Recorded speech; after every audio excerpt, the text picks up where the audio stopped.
It's the morning after the afternoon before, and upon reflection, I think I allowed my anger at the referee and a perceived lack of energy and fitness throughout the Spurs side to get on top of me and make me more negative and reactive to the Fulham draw than I should have been. Tottenham were without 10, yes, 10 players who would have undoubtedly featured in that game in one way or another, so some tempering of expectations is necessary, starting with myself. I'll be discussing my thoughts on yesterday's result, all Ange's quotes after the game, and I'll be bringing all the latest Spurs news to you on today's episode of the Spurred On podcast. Guys, please do give this video a like and press subscribe if you're watching on YouTube. I really appreciate all of your support. You can also become a member, just £1 a month. Really helps me make this daily content for you. But let's get into it, guys. And I've been seeing a lot on social media of people doing videos after the game yesterday and saying anyone who defends this football anymore is not a proper Tottenham fan or is a Levy apologist or whatever, and really going in on Ange and the style of football and the football he's playing or the squad are playing on his behalf. Let me tell you right now, it's not Ange Postecoglou. It's just not. If he had every game all of his players fit and didn't have any of the other external mitigating factors, such as injuries, like I mentioned, the fact that we're in the middle of a squad rebuild, European games on a Thursday to Sunday. Fulham, don't forget, did not have a game in midweek, so not surprisingly had a lot more energy in their legs. Player form, suspensions. If it wasn't for all of that stuff, then of course Ange is the right guy. The football is right. You can see at the moment the way that Ben Davies and Radu Dragusin are playing, and I'll go into them in a bit more detail later. The way they're playing shows that this system can be defended well. If I'm right, we currently have the third best defence in the Premier League, and we've scored more goals than any other club in the Premier League.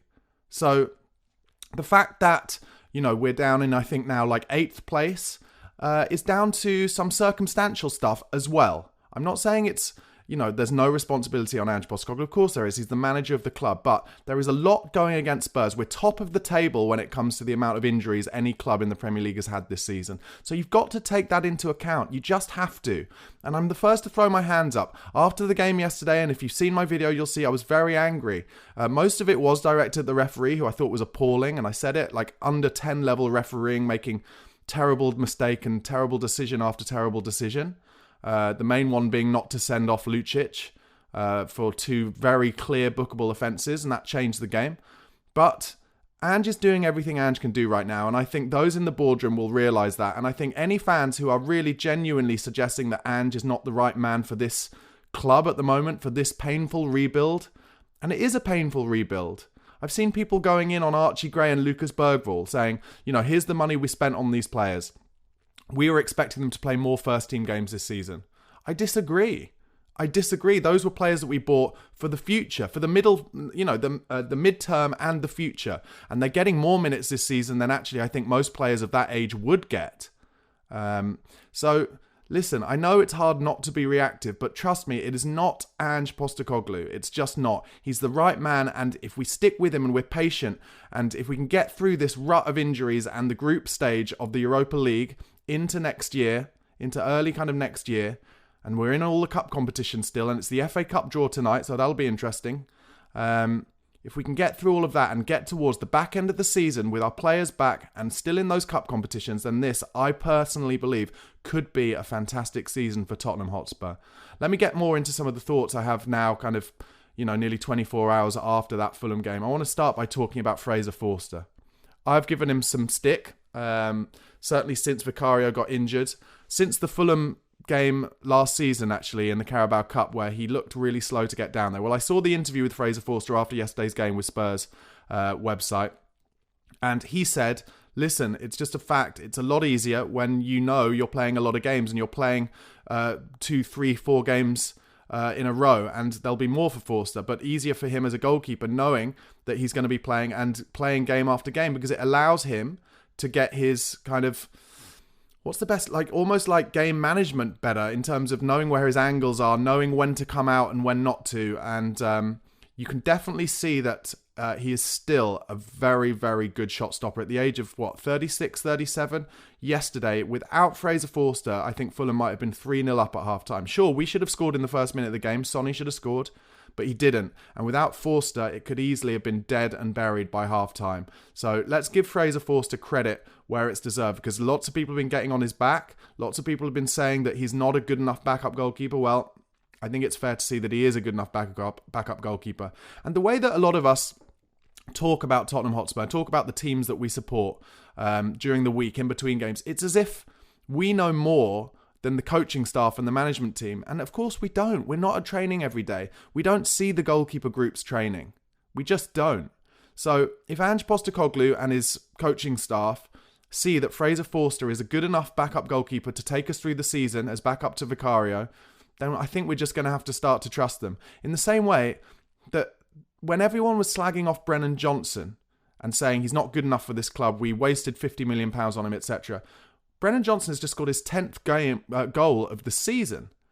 There've only been, I think, 14 Premier League games, and then obviously the cup games. What have there been? Maybe 5, 6 cup games. So we're talking about, 10 goals in 20 games maximum for Brennan Johnson as a wide forward. That is unbelievable numbers. And we have to give him credit. He's not the finished article by any means. He's just not. He plays it 2-touch, 1 and 2-touch. He's not a player to beat a man with acceleration. I think we'd all prefer it if he was. But in terms of getting into the box and finishing, not many better players about. Really excellent. And I think we just have to give credit where it's due to the fact that the coaching staff and the manager knows better than we do and sees in training what works and what doesn't, and who's playing well and who has the potential and who doesn't. And in terms of Forster and in terms of Brennan Johnson, those decisions have been proven to be right so far, and I feel a lot more comfortable about having Fraser Forster in goal for us over the next kind of month, 2 months than I did a week ago. And that is a relief. And hopefully some of those other players will come back, the likes of Romero and Mickey van der Ven, to add to our very thin squad depth at the moment. I want to talk a little bit about a lot of the comments I've seen and videos I've seen about people complaining about the atmosphere at the Tottenham Hotspur Stadium yesterday. And a lot of those videos have been from people who were at the ground. Now, I understand that shows, that means that they were there, so they have a better idea of it. It did sound relatively quiet on TV. But if you're at the ground, and look, I'm not a season ticket holder at the moment. Obviously, I'm making content and doing videos and stuff, but I have been a season ticket holder in the South Stand at the Tottenham Hotspur Stadium. And whenever I was there and the atmosphere wasn't up, I would try my best to help with it. And I'm not accusing people of not trying, because you don't know who's trying and who isn't. But I do feel like if you've paid your money there and you want Spurs to win and you're a die-hard Spurs fan, it is kind of your duty in a way to try and help with the atmosphere as well, not just to complain about it. I think when you see what happened when Tottenham scored yesterday, and bear in mind it was the opener to put us 1-0 up, Brennan Johnson hardly celebrated. The players barely celebrated. And I think that was because they felt like the atmosphere was so dull, it was so down, that there was just almost like too much expectancy from the fans that the players will sort it out and they have to do it themselves. Listen, the players are well-paid professionals, and yes, they have to make the fans excited, but the fans have to be the 12th man as well. They do. I'm sorry, they just do. It's your duty. You have to do whatever it takes. And, bring people along with you. If there are people around you complaining, when I had people around me complaining in the South Stand, I used to call them out. I used to say, what are you complaining about? Come on, it was during the Pochettino era. I was like, we've just moved into this great stadium. We've come second in the last season. We nearly won the league the season before. What's there to complain about? Get behind the team, get behind the side. And everyone in that stadium has their duty, just like we all do, even if we're not there. Get behind the boys, try and remain as positive as possible. I know it's hard. It's especially hard when you have difficult results. 2 draws in games that you wanted us to win in and expected us to win in. But we just beat Manchester City 4-0 at the Etihad Stadium. The champions, the 4 times champions in a row. Pep Guardiola's lauded Manchester City. So, listen, we have a responsibility as well. And all those people who came out of the stadium making videos, trying to get clicks, complaining about the atmosphere, spend your time not complaining about the atmosphere, but trying to boost the atmosphere, trying to get songs started, trying to do whatever you can, no matter how small it is. That's all I'm saying. Look, I know it's difficult, and a lot of you, feel free to get in the comments and have a go at me if you don't agree. But I just feel like, it's our responsibility. And I've said it before, I'll say it again, but you look at a little bit of what some fans have done down the road at Woolwich Arsenal, and they've started that kind of Ultras brigade. And look, the Ultras thing, it looks a bit embarrassing, doesn't it, when they're walking through tunnels wearing hoods and whatever. But during the game, you can see them kind of waving their flags and all singing. And the Emirates before that was an absolute dive in terms of atmosphere. It was a shithole, and they didn't have any atmosphere whatsoever, and they've improved it. And of course, the football on the pitch improving has improved it as well. There is absolutely no doubt about that. However, everybody has their part to play. The players need to inspire the fans, and the fans need to inspire the players. It works both ways. It's quid pro quo. And I just want to see more of an atmosphere galvanized from within the fan base. And obviously they did try and do that with the kind of return of the shelf movement for the Thursday night game against Roma. And I've read that actually the club said that they were going to help them by getting everyone sat together, and then in the end didn't. And that is then something to throw at the club.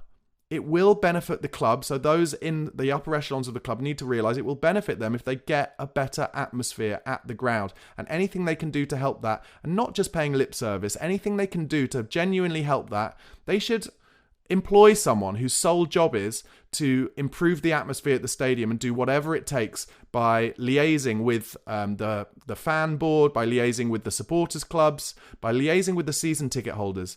What would it take for you to be louder at this ground? This ground that, bear in mind, has been built specifically with acoustics in mind. So let's make the most of it. Tottenham, I'm telling you, employ someone whose sole job is to do that work. Maybe they already have, but I don't think they have. And if they want to employ someone, I will happily take that job. But I'm sure lots of people can get in the comments and say that is a job you would want to do, where you'd spend your actual life trying to create an atmosphere in that stadium so that Spurs, as a team, could have no complaints in terms of what the atmosphere is like, intimidating the opposition. Liverpool have an unbelievable record at Anfield because the crowd intimidate the opposition. It's as simple as that. Starting with You Never Walk Alone, starting with just the way the fans get behind them.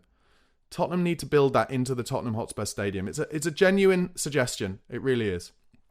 Going back to the Fulham game, I just want to mention one thing. I thought Pape Matar did fine. I thought he was just like another example of one of the players yesterday who didn't have much energy in his legs after playing in the week and 3 games in a week, etc., etc. And like I said earlier, Fulham had a week off. But he does need to be more aware of what's around him. And he's not the only player. I'd say Pedro Porro as well. For their goal yesterday, he followed the ball into the box, Pape Matar. And actually, the only danger, once Iwobi had taken it down, it was a good touch by Iwobi, to be fair. The only danger was just behind where Pape Matar had kind of run into the box, where Tom Kearney was. And Sarr just needs to scan a bit more. And a few of those players need to do that a little bit more. And then just to kind of top it off, when Kearney had the shot, Sarr does try to kind of close him down, but he turns his back, and that's a no-go as well. Don't be turning your back. Be brave. Try and get your body in the way. Follow what Dragusin and Ben Davies were like yesterday. Just getting in behind everything, intercepting so many through balls, blocking shots, getting their heads on set pieces. Huge credit to both Ben Davies and Radu Dragusin yesterday. Without them, we would have lost that game comfortably.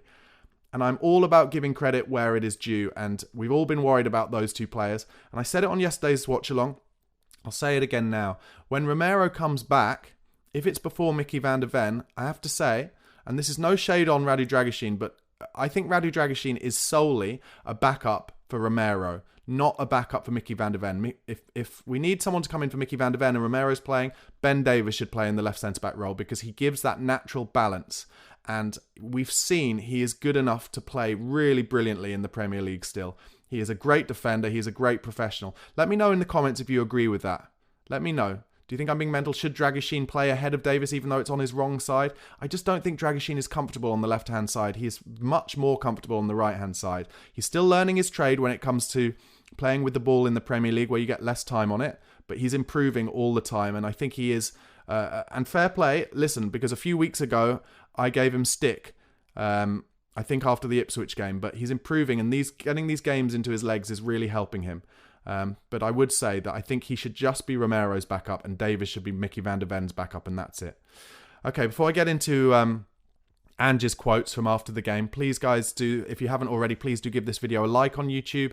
Please do subscribe to the channel if you're not already for daily Tottenham Hotspur content. And with less than a month until the transfer window opening, I will be doing some daily transfer shows as well as Tottenham are, I know, keen to be one of the few clubs, I think, who are willing to spend some money this January.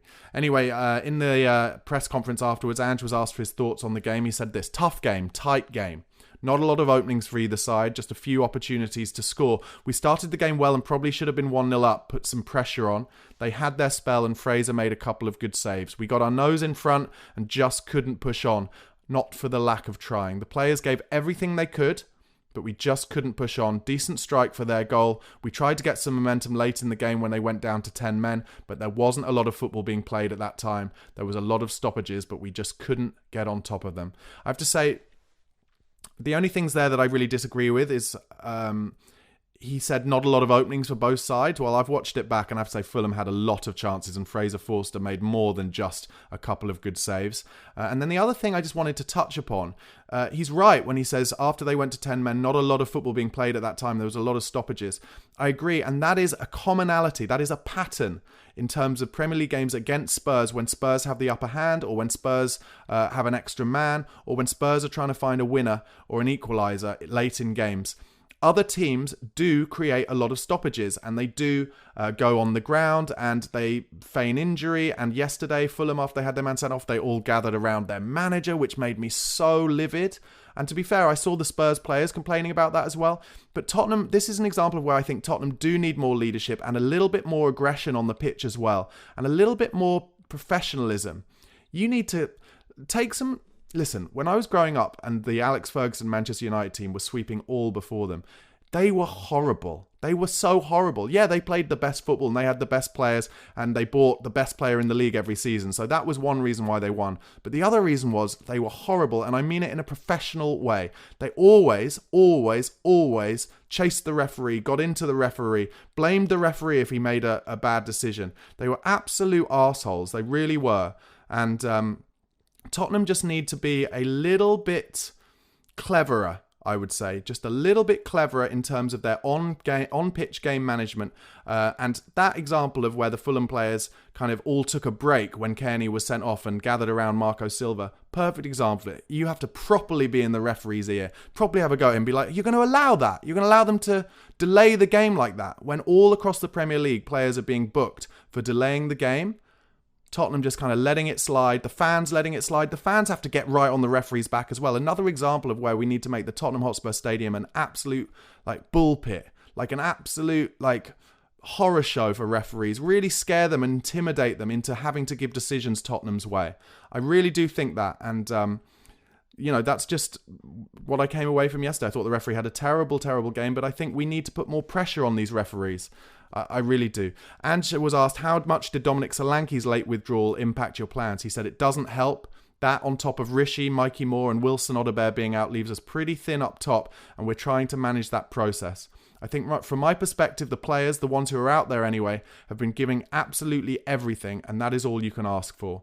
They're working their socks off and digging in as deep as they can to try to keep us progressing. That's all you can ask. Yeah, I agree, and I have to say, it is now looking like a pretty clever move that we got Timo Werner back on loan. Tell me what you think in the comments. I know a lot of people are very anti-Timo Werner, but if we didn't have him now, we'd be really struggling on in the forward line.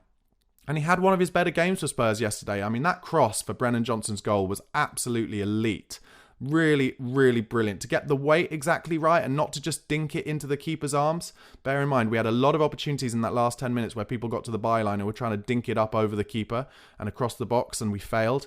Werner was able to do it. And want to give him some credit where it's due as well. He had a good game yesterday, and we're fortunate to have him during this injury crisis. We really are. Ange was asked if Dominic Solanke will be available against Bournemouth. He says, I hope so. He trained yesterday, but he came in today and he didn't look well at all, so we sent him home. It's obviously an illness, not an injury, so we need to see how it settles down in the next couple of days, but hopefully it's nothing too significant. Well, my main hope is that it's not the same kind of illness that Mikey Moore got. I'm hoping that they're just being extra careful with Mikey Moore because he's so young.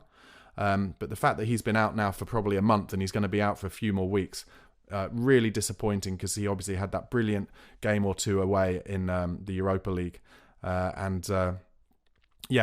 listen, just disappointing. We're so unlucky with the injury list at the moment. Ange was asked about Decky Kulusevski, who of course was rested yesterday. He said, with Dejan, was it just a case of playing so many games he needed a breather? And said, yes, we're going to have to protect our players because, as I said, we're within our numbers and Decky has played every minute. I've rarely subbed him off, so we've just got to be careful with him and with a few others. But, at the moment, we just don't have too many options. So we've just got to try and manage them the best we can, and obviously that affects performance. He was asked if Christian Romero will be back on Thursday. He said potentially. He still hasn't trained with the team, so he's getting closer, but he hasn't trained. So him and Mickey are still working with sports science staff, hopefully not too far away. I mean, that to me sounds like probably Thursday's going to be too soon, certainly for Mickey van der Ven and maybe for Romero. I would want to be a bit more careful so that both Romero and Mickey van der Ven, if they do come back, they have to be properly ready so that over the Christmas period and just before, there are no more injuries with them. Guys, listen, it was a difficult result. Of course it was. But I have to say, in conclusion, when I saw the team news, when I saw the lineup, when I saw the injuries, I saw Solanke not there, I saw Kulusevski being rested, along with all of the injuries we knew about, I was very worried about yesterday's game. And we don't draw a lot of games in the Premier League. And to be honest, the amount of chances that Fulham had, it might end up being an important draw for us. That doesn't mean it wasn't frustrating. Doesn't mean I'm not annoyed, especially with that refereeing. But let's try and be a little bit more positive. Let's try and just remember it's a marathon, not a sprint. Only, 13, 14 games gone? I think there are 4 points between 4th place and 12th place and 6 points between 2nd and 12th or something like that. So we're still in about the hunt. And I think there were 14 points between those positions at this stage last year. So it's a very congested league. Tottenham are in it. We just need to get our players back and we need to start going on a run if we can do. And if we can get a win at Bournemouth on Thursday, then I think we'll all be feeling good going into that horrible, difficult, as it always is, Chelsea game at the weekend. But imagine, let's try and stay positive. Could we get 2 wins out of 2? Let's hope we can. Guys, if you haven't already, please do give this video a like. Please do subscribe to my channel for daily Tottenham content and transfer news as we get closer to the window. Also, please do listen to this. If you listen to podcasts over on Apple Podcasts or Spotify, go over there, type in the Spurred On podcast, give me a subscribe or a follow there. Try and enjoy your Monday. Come on, you Spurs.